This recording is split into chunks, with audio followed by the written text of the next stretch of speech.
Welcome to I news. పశ్చిమాసియా రణక్షేత్రంలో ఇప్పుడు ఒకే ఒక్క మిస్టరీ ప్రపంచాన్ని ఉక్కిరిబిక్కిరి చేస్తోంది. ఇరాన్ కొత్త సుప్రీం లీడర్ ముస్తఫా ఖమేనీ అసలు ప్రాణాలతో ఉన్నారా లేదా అన్న అనుమానాన్ని సాక్షాత్తు అమెరికా అధ్యక్షుడు డొనాల్డ్ ట్రంప్ లేవనెత్తారు. ఖమేనీ బతికే ఉన్నా ఆయన తీవ్రంగా గాయపడి ఉంటారని, ప్రస్తుతానికి ఇరాన్ తో ఎలాంటి శాంతి ఒప్పందాలకు తావులేదని ట్రంప్ స్పష్టం చేశారు. ఇక మరోవైపు ఇరాన్ ఆయువు పట్టు లాంటి కార్గ్ ఐలాండ్ ను నాశనం చేశామని, సరదా కోసం మరికొన్ని సార్లు దాడులు చేస్తామని ట్రంప్ చేసిన వ్యాఖ్యలు ఇప్పుడు మంటలు రేపుతున్నాయి. అసలు ఇరాన్ సుప్రీం లీడర్ పరిస్థితి ఏంటి? ట్రంప్ ఎందుకు యుద్ధం ఆపేందుకు సిద్ధంగా లేరు? ఇప్పుడు చూద్దాం. అమెరికా అధ్యక్షుడు డొనాల్డ్ ట్రంప్ ఇప్పుడు ఇరాన్ పై మైండ్ గే మొదలు పెట్టారు. ఇరాన్ కొత్త సుప్రీం లీడర్ ముస్తఫా ఖమేనీ అసలు బ్రతికే ఉన్నారా అని ఆయన ప్రశ్నించడం ఇప్పుడు అంతర్జాతీయంగా చర్చనీయాంశమైంది. ఎన్బీసీ న్యూస్ కి ఇచ్చిన ప్రత్యేక ఇంటర్వ్యూలో ట్రంప్ ఈ వివాదానికి తెరలేపారు.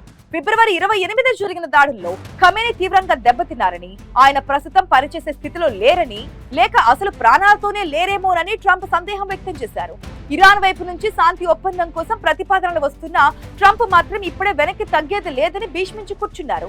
ఒప్పంద నియమాలు అమెరికాకు అనుకూలంగా ఉండాలని, అవి అత్యంత పటిష్టంగా ఉండాలని ఆయన తెగేసి చెప్పారు.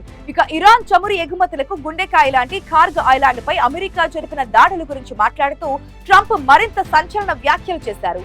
అమెరికా వైమానిక దాడులతో కార్గ్ ఐలాండ్ లో మెజారిటీ భాగం ఇప్పటికీ శిథిలమైందని ఆయన పేర్కొన్నారు. అంతటితో ఆగకుండా జస్ట్ ఫర్ ఫన్ అంటే కేవలం సరదా కోసం ఆ ద్వీపంపై మరికొన్ని సార్లు దాడులు చేస్తామని ట్రంప్ అనడం పరిస్థితి ఎంత తీవ్రంగా ఉందో తెలియజేస్తోంది. ఇరాన్ తన పొరుగు దేశాలైన అరబ్ దేశాలపై ప్రతీకార దాడులకు దిగడం చూసి తాను ఆశ్చర్యపోయానని ట్రంప్ వ్యాఖ్యానించారు.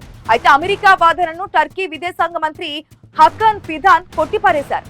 ఇరాన్ కొత్త సుప్రీం లీడర్ ముస్తఫా ఖమేనీ ప్రాణాలతోనే ఉన్నారని, ఆయన అధికారిక విధులను నిర్వహిస్తున్నారని టర్కీ స్పష్టం చేసింది. అమెరికా దాడుల వల్ల ఆయనకు గాయాలయ్యాయన్న మాట నిజమే, కానీ ఆయన చనిపోయారన్న ప్రచారంలో వాస్తవం లేదని టర్కీ వెల్లడించింది.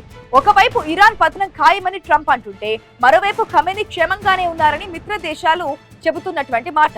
ఈ సందిగ్ధత మధ్య పశ్చిమాసియా యుద్ధం మరింత హింసాత్మకంగా మారుతోంది.